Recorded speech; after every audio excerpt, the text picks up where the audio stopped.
2021। कल बाबा ने कहा था सर्विस सर्विस सर्विस, है ना। बाबा को याद करना, विकर्मों को विनाश करना और बाबा का परिचय सबको देना। विशेष बाबा ने जोर दिया था कि जो भी आवे उनको पहले पहले उस पारलौकिक बाप का परिचय दो, क्योंकि दुनिया भगवान को याद जरूर करती है लेकिन उनको जानती नहीं। और हम ब्राह्मणों ने उनको जाना है, तो हमारा फर्ज है और उनको बाबा का परिचय देना। आज बाबा बोले, मीठे बच्चे, संगम युग पर तुम्हें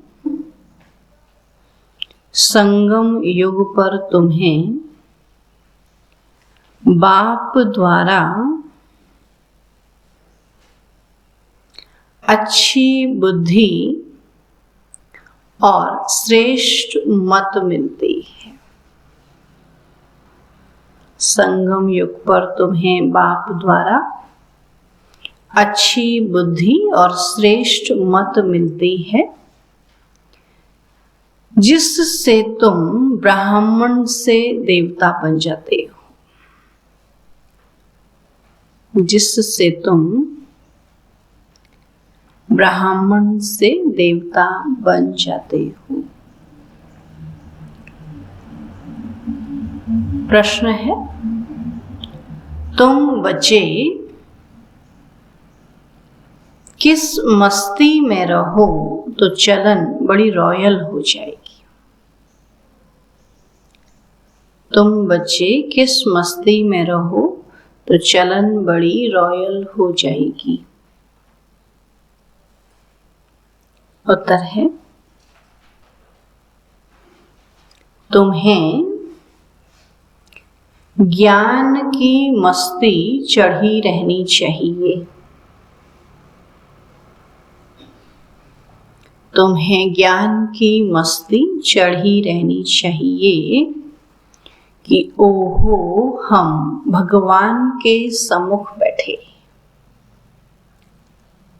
ओहो हम भगवान के सम्मुख बैठे हैं। हम यहाँ से जाएंगे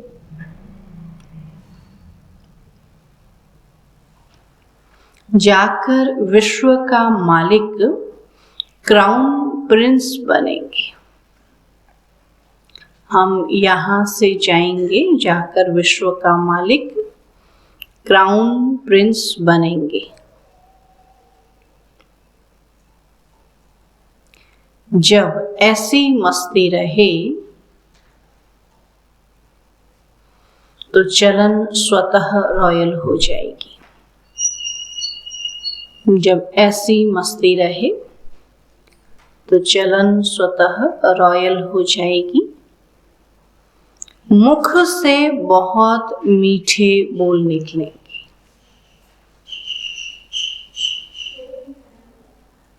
मुख से बहुत मीठे बोल निकलेंगे। आपस में बहुत प्यार रहेगा। आपस में बहुत प्यार रहेगा। गीत है, महफिल में जल उठी समा परवाने के लिए। ओम शांति। मीठे मीठे बच्चों, रूहानी बच्चों ने आकर ब्राह्मण बन रूहानी बाबा से यह जरूर समझा है कि हम हैं संगम युगी ब्राह्मण। दुनिया में ब्राह्मण बाबा जाति से बहुत हैं, लेकिन हम अभी संगम युगी ब्राह्मण हैं। बाप ने हमारे बुद्धि का ताला खोला है, तो अब हम समझते हैं कि यह है संगम युग। मनुष्य जो भी पतित भ्रष्टाचारी हैं, वो फिर पावन बन भविष्य में पावन श्रेष्ठाचारी पुरुषोत्तम कहलाएंगे। है ना। जो भी अभी मनुष्य हैं, सभी को क्या बनना है? पावन बनना है। भले अभी पतित हैं, लेकिन बनना तो सभी को पावन है ना। बाबा कहते फिर वहां श्रेष्ठाचारी पुरुषोत्तम कहलाएंगे। तो यह लक्ष्मी नारायण कभी तो पुरुषार्थ कर पुरुषोत्तम बने हैं ना। आखिर उन्होंने कभी तो मेहनत की है ना। तो इन्हों की हिस्ट्री जरूर चाहिए। इन लक्ष्मी नारायण का राज्य कब स्थापन हुआ? न कलयुग में और न सतयुग में, मगर दोनों के बीच में है ना, संगम पर। तो स्वर्ग स्थापन होता ही है संगम पर, तो इतने विस्तार में कोई जाते नहीं हैं। तो तुम जानते हो यह संगम युग है। कलयुग के बाद सतयुग नई दुनिया होती है, तो जरूर संगम युग भी होगा। फिर नई दुनिया में नया राज्य होगा, तो बुद्धि चलनी चाहिए। तुम जानते हो बाप द्वारा हमको अच्छी बुद्धि और श्रीमत मिल रही है। कहते हैं ना, हे ईश्वर इनको सदैव सुमत अथवा अच्छी मत दो, है ना, प्रार्थना करते ये सदमति दो, कहते हैं। तो वो सारी दुनिया का बाप है, सबको अच्छी मत देने वाला है, और संगम युग पर आकर अपने बच्चों को अच्छी मत देते हैं, जिसको पांडव संप्रदाय और दैवी संप्रदाय शास्त्रों में लिखा हुआ है। जिनको भगवान मत देते हैं वो पांडव संप्रदाय या दैवी संप्रदाय कहे जाते हैं। तो ब्राह्मण संप्रदाय और दैवी संप्रदाय को भी कोई समझ ही नहीं सकते, है ना। बोले ये क्या है, तो महाभारत के हैं, ऐसा कहेंगे तो भी नहीं समझेंगे। तो ब्रह्मा द्वारा ही ब्राह्मण संप्रदाय बन सकते हैं। परम पिता परमात्मा ही ब्रह्मा द्वारा यह रचना रचते हैं। तो प्रजापिता है, तभी तो इतने सब ब्रह्मा कुमार और ब्रह्मा कुमारियां हैं। और जब तक कोई आकर तुम ब्राह्मणों द्वारा ज्ञान न लेवे, तब तक सदगति कैसे हो सकती है। तो तुम्हारे पास बहुत आएंगे, सन्यासी भी आएंगे और धर्म वाले भी आएंगे बाप से वर्षा लेने के लिए, है। तो स्वर्ग में उनका पाठ नहीं है, परंतु संदेश सबको देना है कि बाप आया है। और इस समय हिंदू कहलाने वाले कोई भी देवी देवता धर्म को जानते ही नहीं। वह जो पहले सतो प्रधान थे, वह फिर तमो में आने कारण अपने को देवी देवता कहला नहीं सकते। तो तुम बच्चे जानते हो रावण का राज्य भी यहाँ होता है, और परम पिता परमात्मा जिसको राम भी कहते हैं, उनका जन्म भी यहाँ ही होता है। तो गाते भी हैं पतित पावन सीताराम। परंतु पतित किसने बनाया? रावण ने। बाबा पूछते रावण कौन है और क्यों पतित पावन बाप को बुलाते हैं? तो यह भी किसी को पता नहीं है। मनाते सब हैं, पता कुछ नहीं। तो यह कोई नहीं समझते हैं कि हमारे में जो 5 विकार हैं वही रावण है। जिसमें 5 विकार नहीं, वह राम संप्रदाय है। सतयुग में राम संप्रदाय तभी कहा क्योंकि वहां 5 विकार नहीं। अभी राम राज्य नहीं है, इसलिए सब चाहते हैं कि नई दुनिया, नया पवित्र राज्य चाहिए। तो पवित्र कहा जाता, बाबा कहते राम को कहा जाता है शिव बाबा। राम कहा ही जाता है। बाबा कहते भक्ति में तो राजा राम कह देते हैं, लेकिन परमात्मा तो जो है राजा नहीं है ना। तो यहाँ बाबा कहते राम कहा जाता है शिव बाबा को, परंतु उन्होंने परमात्मा राम को समझ लिया है, इसलिए शिव बाबा को भुला दिया। उन्होंने क्या, दशरथ के बेटे राम को परमात्मा कह दिया। बाबा ने कहा परमात्मा को राम कहा था, लेकिन उन्होंने राम को परमात्मा बना दिया है, इसलिए शिव बाबा को भुला दिया है। तो तुम समझा सकते हो कि राम राज्य किसको कहा जाता है। तो शास्त्रों में लिख दिया है कि राम की सीता चुराई, अगर वो राम परमात्मा है तो क्या उनकी सीता को चोरी कर सकते? तो मतलब ही नहीं। और परमात्मा राम की तो सीता होती ही नहीं। वो तो परमात्मा है ना। तो यह हो सकता है क्या कि राजा की रानी को कोई चुरा ले जाए? फिर वो कैसा राजा होगा? एक तरफ उसको भगवान मान के पूजते और एक तरफ कहते उसकी रानी चोरी हो गई।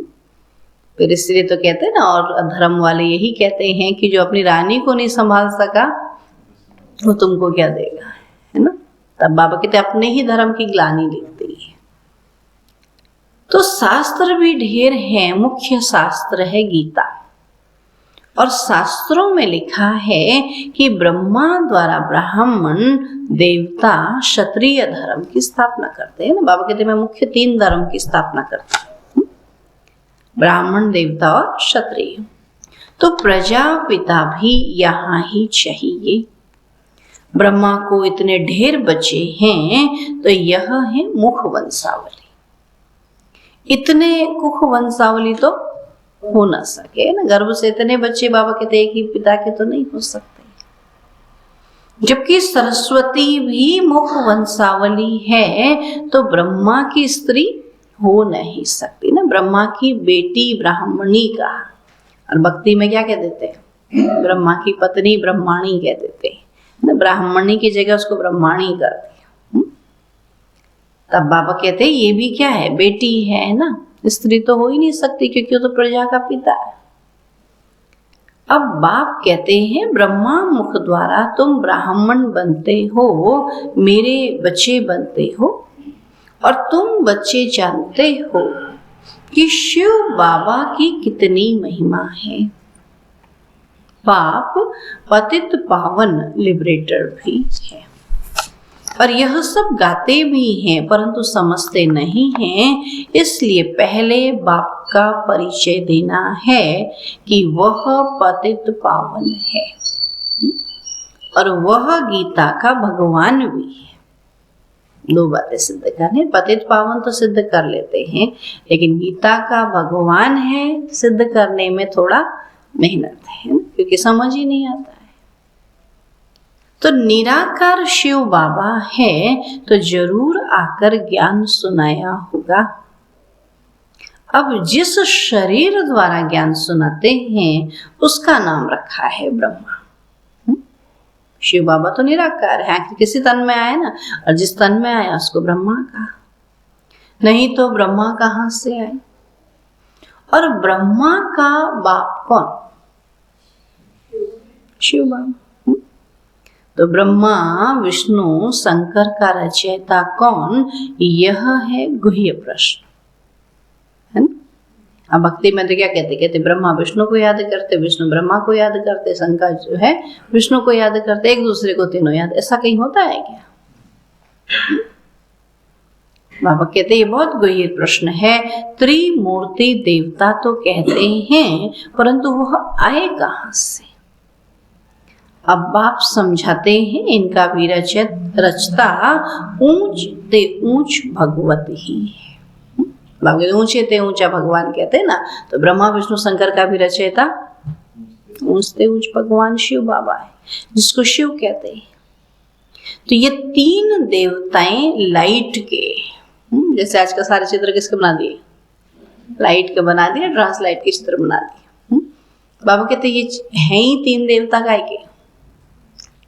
उनका शरीर काय का है? लाइट का, आकारी शरीर है। तो 3 देवताएं लाइट के हैं। इनमें हड्डी मांस नहीं है परंतु मोटी बुद्धि समझ ही नहीं सकते। अब बोलेंगे ऐसे हड्डी मांस का होता है क्या कोई, है ना। फिर लेकिन भूत भूत कहते हैं, उसका भूत देखा, उसका वो क्या है? बोले बिना हड्डी मांस का ऐसा शरीर होता है। फिर वो समझाते हैं छाया का शरीर। तो बाबा भी तो ये समझाना चाह रहा है कि ऐसे सबका एक आकारी शरीर होता है जो सूक्ष्म वतन में होता है। तो बाबा कहते हैं मोटी बुद्धि समझ ही नहीं सकते हैं, तो इस पर समझाना है कि ऊंचे ते ऊंचा शिव बाबा भगवान है। वह ब्रह्मा द्वारा स्वर्ग का वर्षा देते हैं। तो गाते भी हैं मनुष्य से देवता किए करत न लागी वार। फिर दिखाते हैं विष्णु की नाभि से ब्रह्मा निकला। विष्णु की नाभि से ब्रह्मा निकला या ब्रह्मा की नाभि से विष्णु निकला है ना, ऐसा भक्ति में दिखाते हैं। कभी नाभि से भी बच्चा होता है क्या? किसी की नाभि से बच्चा निकला बाहर में? बाबा कहते अब बाप बैठ सब राज समझाते हैं, परंतु जब कोई समझे ना कि ब्रह्मा ही फिर क्या बने, विष्णु बने, और विष्णु ही 84 जन्म के बाद ब्रह्मा बने। लेकिन बाबा कहते इस राज को कोई समझे तब ना, इतना समय दे तब ना। तो तुम जानते हो आत्मा को ही पाप आत्मा पुण्य आत्मा कहा जाता है। ऐसे नहीं कि पवित्र आत्मा सो परमात्मा है, परमात्मा बाप तो सदा पावन है। तमो प्रधान को पतित कहा जाता है। बाबा कहते बाबा तो सदा पावन है ना, इसलिए उनको सतो प्रधान तमो प्रधान तो कहा ही नहीं जा सकता है। बाबा कहते सतयुग में जब सुख था तो दुख का नाम भी नहीं था। मनुष्य तो कह देते कि स्वर्ग अभी ही है तो कुछ भी समझते नहीं, परंतु अंत में आकर बाप से वर्षा लेंगे। तो तुम बच्चे ही जानते हो कि हम अपनी राजधानी स्थापन कर रहे हैं। विश्व का मालिक और कोई बन न सके ना, हम ही बनेंगे ना। जो पढ़ेगा वही बनेगा ना, कोई दूसरा कैसे बन जाएगा?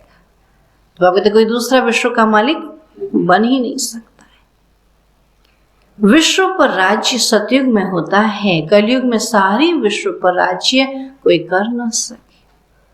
तो यह भी किसी को पता नहीं है, और गीता में भी है कि महाभारी लड़ाई लगी थी।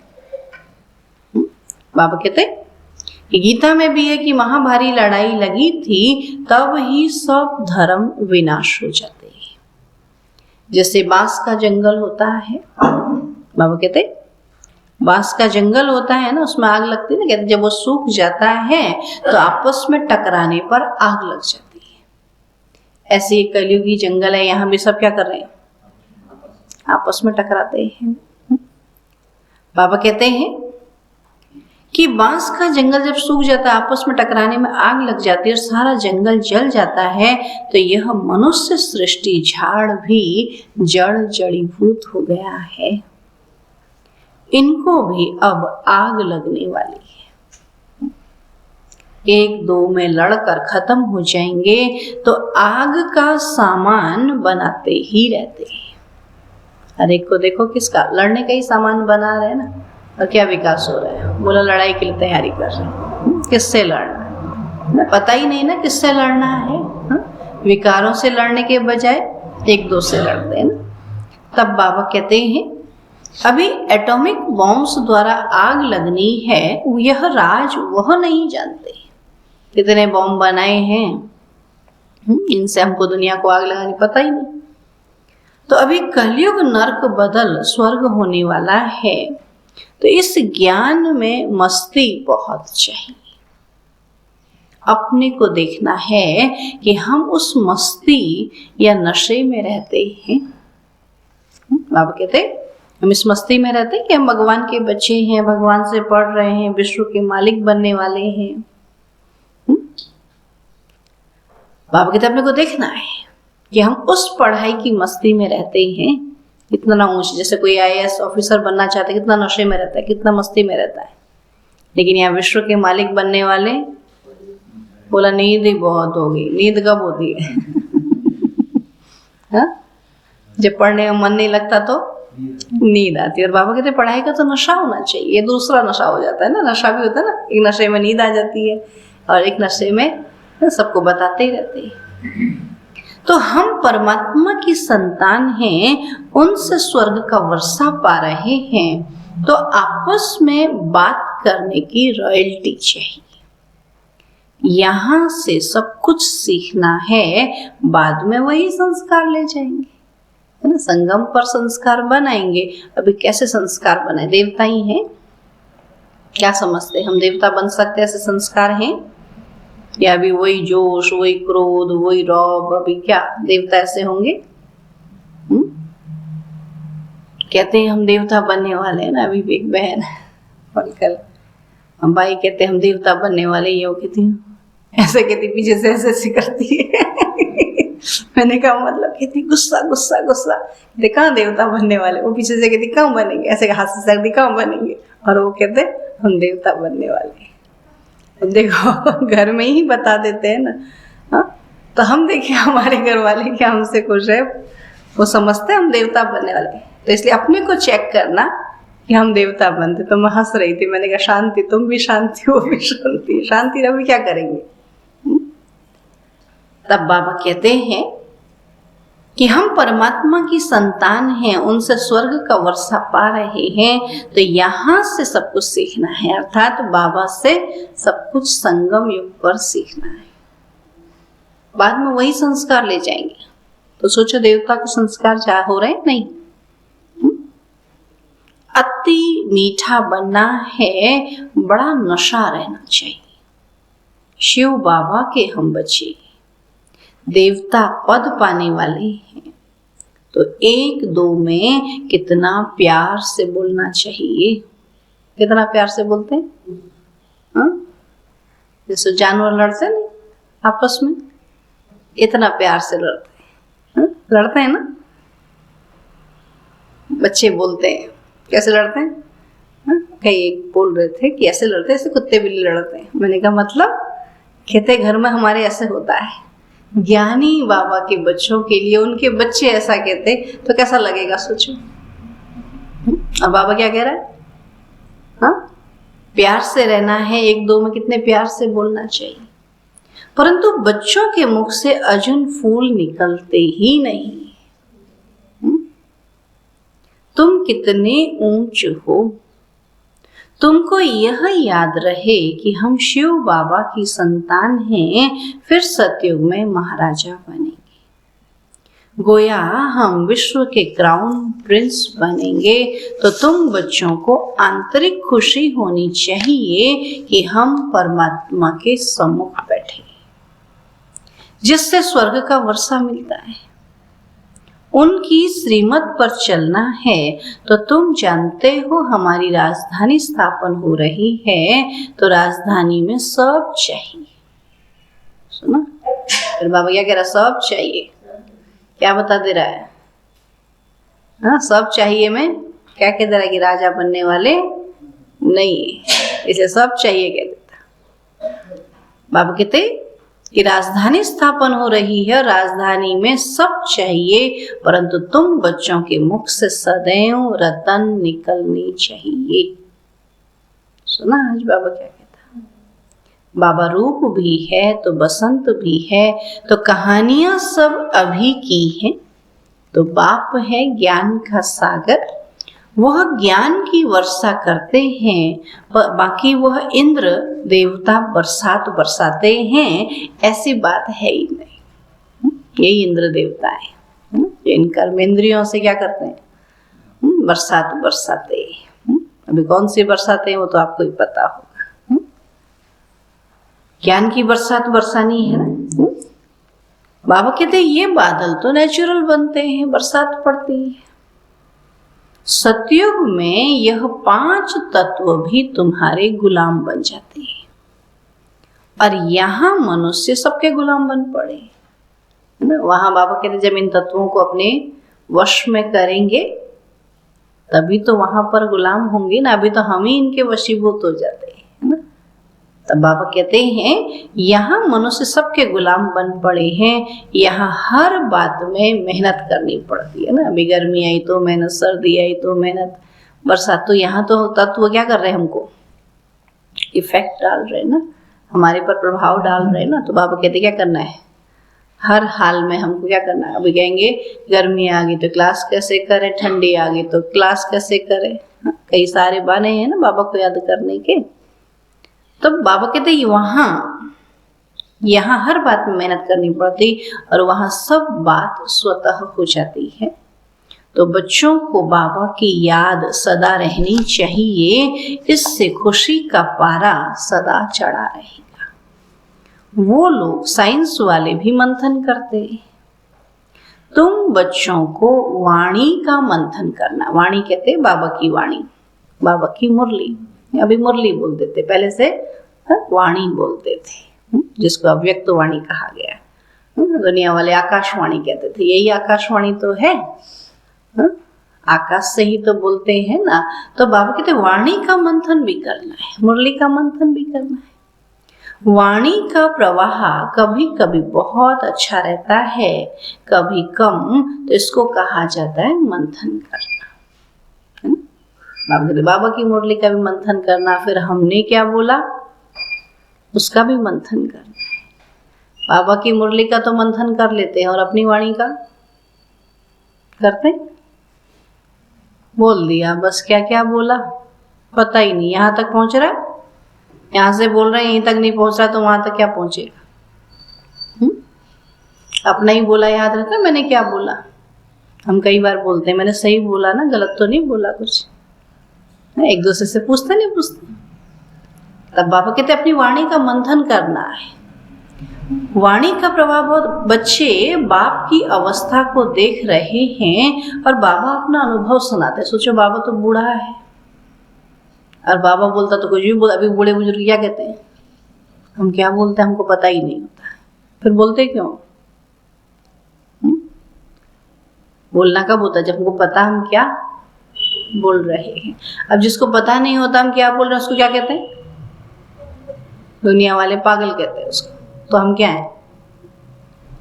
हाँ, अगर हमको पता नहीं है फिर तो हम अपने को क्या कह रहे हैं?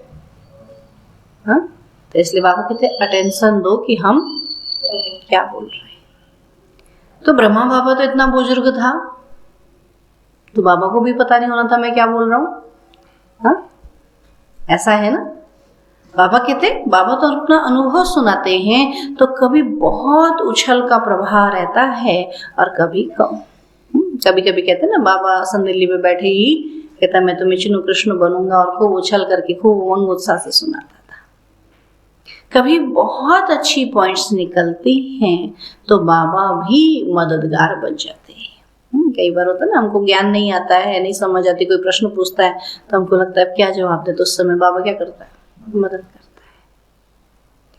तो यह तुम ही फील करते हो कि हमको तो इस बात का पता ही नहीं था, ये कहाँ से आया। तो बाबा देखता है मेरा बच्चा समझा पा रहा है कि नहीं समझा पा रहा, तो बाबा खुद जवाब देता है। उस समय फिर नए नए पॉइंट्स मिलते हैं। बाबा तो कभी मुरली हाथ में नहीं उठाते। बच्चे मैगजीन लिखते हैं तो बाबा कभी कभी देखते हैं कि बच्चे कभी गफलत तो नहीं करते। मैगजीन में कुछ ऐसे शब्द तो नहीं लिख देते, कितना अटेंशन देना होगा। मैगजीन में भी अच्छी अच्छी मुरली की पॉइंट्स आती है और सब तरफ जाती रहती है, कोई की तरफ मुरली नहीं जाती है। तो बाबा कहते हैं रचता और रचना का ज्ञान 7 रोज में समझ लिया है ना, बाकी क्या चाहिए। अभी तो मुरली सबको हाथ में मिलती है ना, मोबाइल में आ जाती है, पहले से तो नहीं मिलती थी ना, कहीं से मिल जाए। बोला एक ही मुरली उसी को बार बार पढ़ रहे, कुछ दूसरी दे दो। हाँ, तब बाबा के 7 दिन का कोर्स कर लिया, समझ लिया, तो अभी याद करने का काम है ना। मुरली पढ़ना माना बाबा को याद करना। खाली मुरली पढ़ लिया, बाबा को याद करने की फुर्सत ही नहीं कहते, तो मुरली पढ़ किस लिए रहे? याद करने की। सारा दिन हमारे अंदर ज्ञान का चिंतन चलता रहे, तो ज्ञान कहने वाला सुनाने वाला कौन? शिव बाबा। तो कहते ही क्या है, सत्संग किस लिए कर रहे हैं? कि सारा दिन मुझे बाबा याद रहे, इसलिए मुरली पढ़ी जाती। लेकिन हम सारा दिन बाबा को याद करने के बजाय किसको याद करते हैं? फिर मुरली के पॉइंट्स याद करते। मुरली के पॉइंट्स याद रहेंगे तब बाबा याद रहेगा। ये बात थी।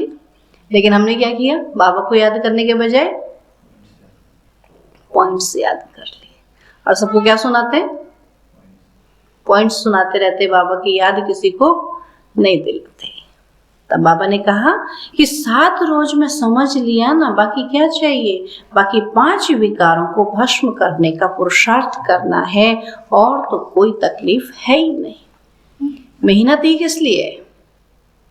कि मैं शांत रहूं, मैं बाबा को याद करूं, मेरे अंदर जो 5 विकार है ये सब भस्म हो जाए। लेकिन हम सारा दिन पुरुषार्थ क्या करते हैं, आज बाबा ने ये कहा, आज बाबा ने ये कहा। किस लिए कहा था?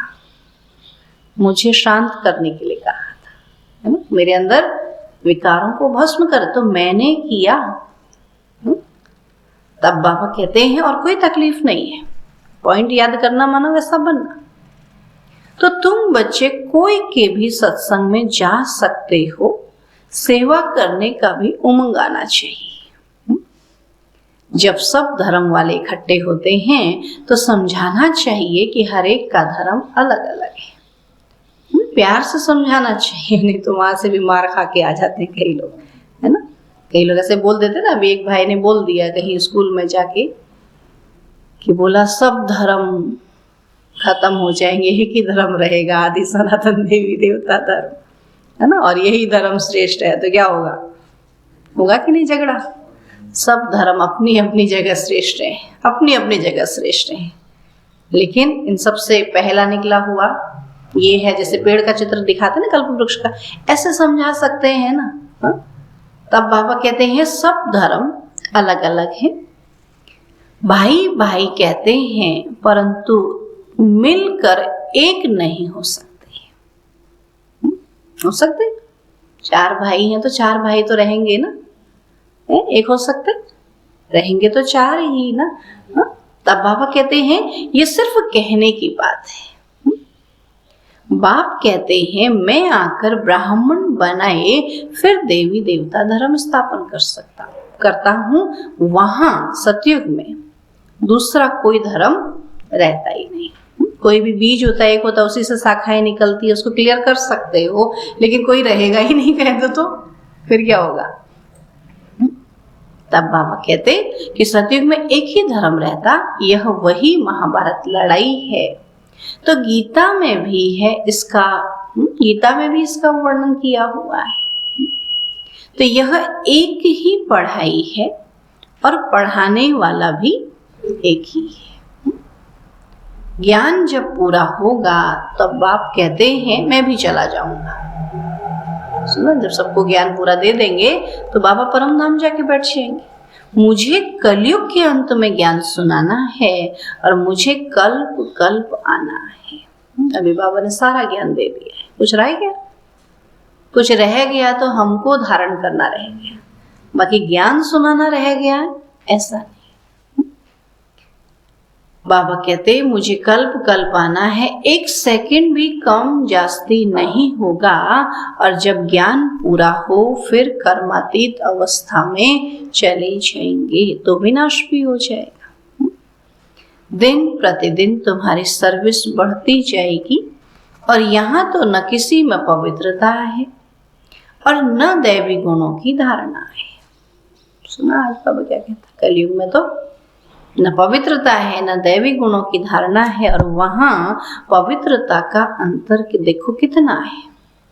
तुम अभी संगम पर बैठे हो और यही पुरुषोत्तम युग है। हम कहते हैं पुरुषोत्तम युग सतयुग है, लेकिन बाबा कहता पुरुषोत्तम युग संगम है। यहाँ मेहनत है ना, यहाँ पर किसके नरकवासी और स्वर्गवासियों के बीच में रहना कितना मेहनत है ना। इसलिए इसको पुरुषोत्तम युग कहा। यहाँ उत्तम बनना, वहां तो बने हुए जाएंगे ना। तो पुरुषार्थ बड़ा कहते हैं ना, इसलिए ये संगम युग बाबा कहते हैं ये जन्म जो है बहुत उत्तम है। अभी तुम पुरुषोत्तम बन रहे हो, परंतु वह जलवा और वह चलन भी चाहिए। यहाँ पुरुषोत्तम बनने का बाबा के जलवा दिखाई दे, है ना। बच्चा जब पढ़ता है इम्तिहान से पहले तब पता पड़ता है, क्या कहते हैं, हाँ यही बच्चा फर्स्ट क्लास आएगा। क्यों? क्योंकि उसकी मेहनत दिखाई देती। पहले से ही कहते हैं ना ये बच्चा तो फेल हो जाएगा और ये बच्चा तो पास हो जाएगा। तो यही समय तो है ना, पता पड़ेगा कि सतयुग में जाएंगे या नहीं जाएंगे। हम कहें बहुत पढ़ते हैं लेकिन दिखाई देगा। जैसे वो बच्चा दिखाई देता है ऐसे बाबा कहते हैं हम बच्चे भी दिखाई देंगे। तो वह जलवा वह चलन भी चाहिए। कभी मुख से पत्थर नहीं निकलनी चाहिए, रत्न ही मुख से निकलनी चाहिए। तो अभी तुम देवता समान गुलगुल बन रहे हो। गॉड आकर गॉड गॉडेज बनाते हैं। सोचो, भगवान अपने जैसा भगवान भगवती बना देता। लोग भगवान को मानने को तैयार नहीं है। किसके आगे? देवताओं के आगे। तो अपने से भी इतनी अच्छी चीज बनाई बाबा ने, ठीक, उन देवताओं को तैयार है मानने के लिए, उनको छोड़ने के लिए तैयार नहीं। इतना समझा देते हैं शिव बाबा आया है, लेकिन बोलेंगे ना, हम अपने देवता को नहीं छोड़ेंगे। सोच, कितनी अच्छी चीज बाबा ने बनाई है, और ऐसे बाबा को हम भूल जाते हैं। तो बाबा कहते गॉड आकर गॉड गॉडेज बनाते हैं, तो देवताओं को ही भगवान भगवती कहते हैं। तो सोचिए कितनी महिमा बाबा की है, इतना ऊंच इतना श्रेष्ठ बनाता है। परंतु ऐसा बनाते कौन है यह कोई नहीं जानते। कितना वंडर है, और हम भी नहीं समझा पाते। तुम्हारी बुद्धि में पूरे रचता और रचना की नॉलेज है, फिर औरों को आप समान बनाने की जवाबदारी है। बहुत आते रहेंगे तो स्वदर्शन चक्रधारी ब्राह्मण ही बनते हैं, और माया के तूफान भी बच्चों को ही आते हैं। जो मैदान में जाएगा वही लड़ेगा ना, जो मैदान में ही जाएगा घर में बैठा रहेगा तो कैसे लड़ेगा। तो बच्चों को ही माया के तूफान आते हैं। कहाँ तूफान आने से हड्डी हड्डी टूट जाती है, चलते चलते कोई डिससर्विस भी करते हैं। तो बाबा कहते हैं कोई भी छी काम नहीं करो, तुम मुख वंशावली ब्राह्मण हो। और वह है कुख वंशावली, तो कितना फर्क है। वो जिस्मानी यात्रा पर ले जाते हैं, और तुम्हारी है रूहानी यात्रा। तुम बेहद के बाप से वर्षा ले रहे हो। ये भी किसी में अकल नहीं। आज बाबा बाबा को कितना पश्चाताप हो रहा है। इतना ऊंचा ज्ञान, इतना ऊंचा बाप, इतना ऊंचा युग, इतना अच्छा समय, और फिर भी बच्चे इतने अलबेले। तब बाबा कहता कि बेहद के बाप से वर्षा ले रहे हैं। ये भी किसी में अकल नहीं है जो समझे कि वो भी ब्राह्मण, हम भी ब्राह्मण। परंतु सच्चा ब्राह्मण कौन है? सच्चे ब्राह्मण हम। उन्होंने तो क्या किया? झूठ फैला फैला के सबको क्या डरा डरा के क्या कर दिया? भगवान से हटा करके देवताओं में, भूत प्रेतों में ले आए। और अभी हम सच्चे ब्राह्मण को क्या करना है? सबको बाबा तक पहुंचाना है ना? उनसे निकाल करके सबको बाबा तक मिलाना है ना? तब बाबा कहते सच्चे ब्राह्मण कौन है? सच्चा ब्राह्मण वो जो अपने बाप का परिचय दे सके। ब्राह्मण कितने नशे में रहता है। मैं ब्राह्मण हूं, मैं भगवान की पूजा करता हूँ, ये भगवान है, और उसको सिद्ध करके। तो हम ब्राह्मणों को भी तो सिद्ध करना है ना। तो वो ब्राह्मण अपने को ब्रह्मा कुमार नहीं कहला सकते।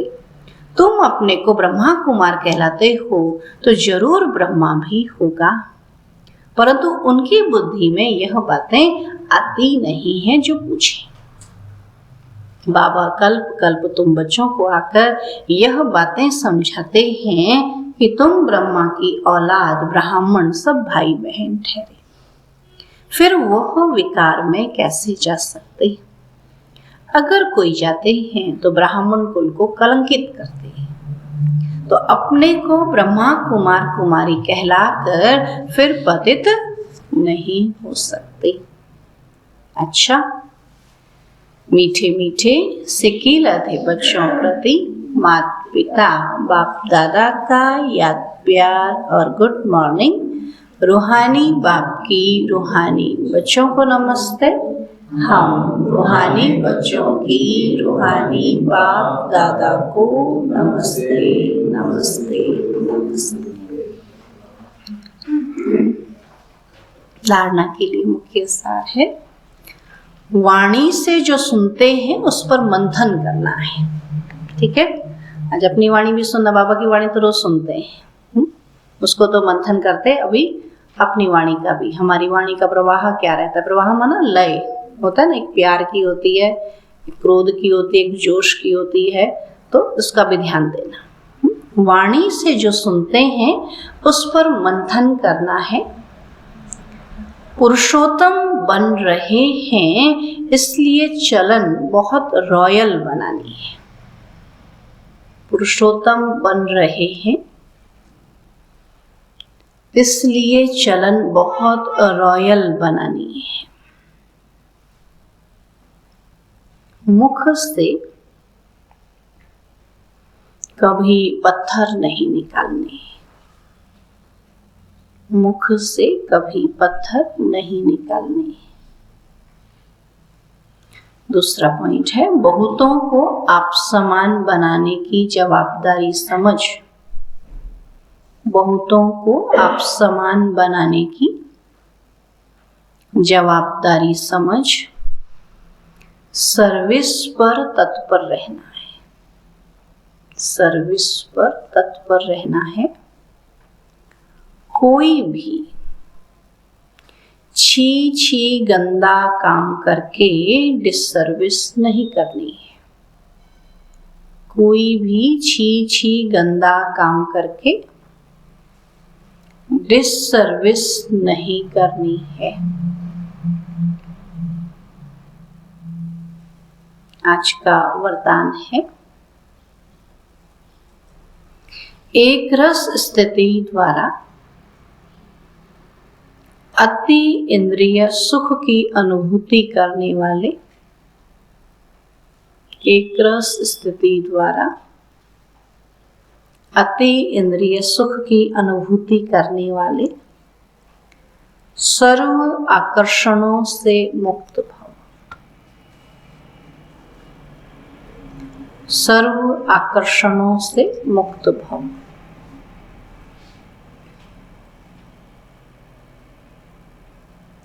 बाबा कहते हैं, जब इंद्रियों की आकर्षण और संबंधों की आकर्षण से मुक्त बनो, तब अतीन्द्रिय सुख का अनुभव भी कर सकेंगे, है ना।